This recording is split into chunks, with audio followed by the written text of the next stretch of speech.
नारळी पौर्णिमा जवळ येत आहे आणि सर्वांना माझ्याकडून नारळी पौर्णिमेच्या हार्दिक शुभेच्छा। तर आज आपण नारळी पौर्णिमा विशेष असा मस्त नारळी भात बघणार आहोत।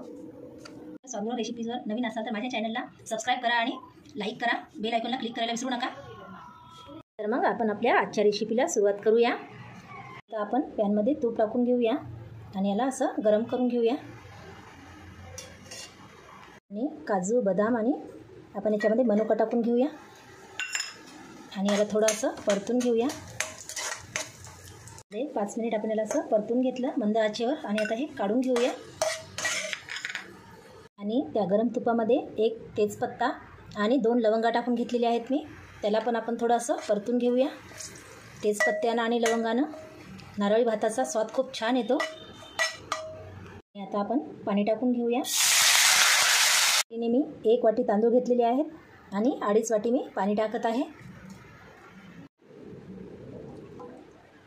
आपण याला उकळी येईपर्यंत झाकून ठेवूया। आपल्या पाण्याला उकळी आलेली आहे आणि आता आपण याच्यामध्ये हे तांदूळ टाकून घेऊया आणि याला आपल्याला असं नरमसूत छान असं शिजवून घ्यायचं आहे। त्यामुळे काय होते, आपला नारळी भात हा मऊ आणि लुसलुशीत होते। आणि आता आपण याच्यामध्ये चवीनुसार थोडं मीठ टाकून घेऊया। पुन्हा आपण याला झाकून ठेवूया आणि मंद आचेवर असा मस्त नरम भात होऊ देऊया। नारळी भात म्हटलं की नारळ हे आलंच, म्हणून मी इथं ओलं नारळ घेतलेलं आहे।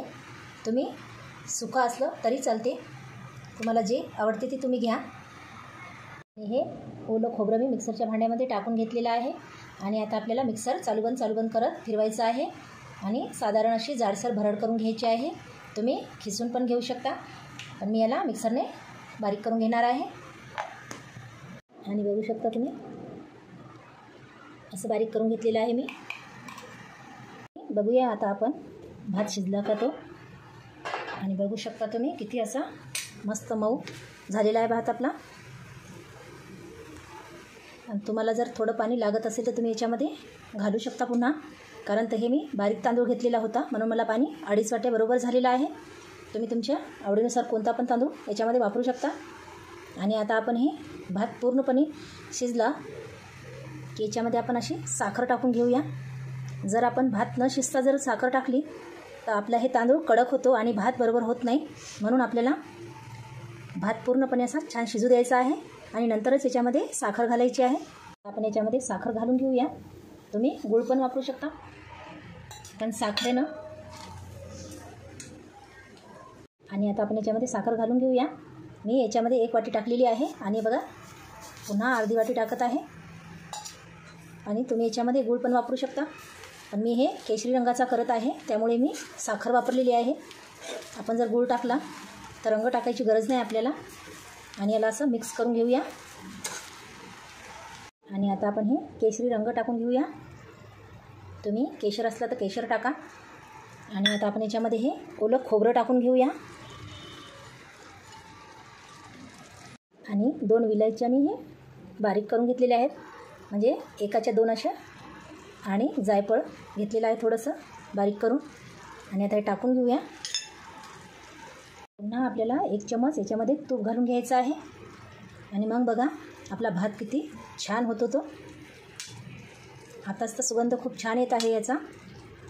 आणि आता आपण याला पुन्हा झाकून ठेवूया आणि मंद आचेवर 15 मिनिट होऊ देऊया। आणि झालेला आहे आपला भात मस्त असा लुसलुशीत, रंग पण छान आलेला आहे आणि सुगंध पण इतका छान येत आहे तेजपत्त्याचा, विलायची, जायफळ आणि लवंग। आणि आता आपण गॅस बंद करूया आणि आता याच्यावर थोडे काजू बदाम आपण मनुका हे टाकून घेऊया। भात आता हे प्लेटमध्ये काढून घेतलेला आहे मस्त असा। याच्यावरून आता आपण ओलं खोबरं टाकून घेऊया आणि थोडी काजू बदाम टाकून घेऊया।